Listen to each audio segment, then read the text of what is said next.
my broer het dit by World of Warcraft begin, jy weet, en dit was eintlik een van my navorsingsvrae gewees aanvanklik, want my boetie het verskriklik depressief geraak. So depressie was maar een ding, maar ook die aggressie en dan die slaaploosheid waar hy sy dag en nag heeltemal omgeruil het.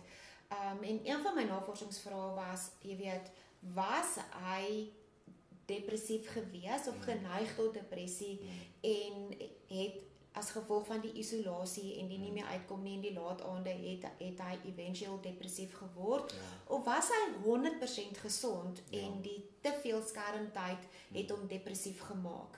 En vandag kan ek onomwonde vir jou sê navorsing het bewys dat dit veroorsaak depressie. Maar eintlik is dit 'n hele 'n verslawingssiklus in die brein, jy weet, dit gaan maar oor die dopamien en dan die te veel dopamien wat jou brein afskei, jy weet, soos as jy vat 'n ding soos dwelms byvoorbeeld skei 225% meer dopamien af as wat gesond is, iets soos kokain, jy weet, maar dan kom jy by screen time of skermtyd, dit skei 300% meer dopamien af. So dis wat die breinskade amper al veroorsaak.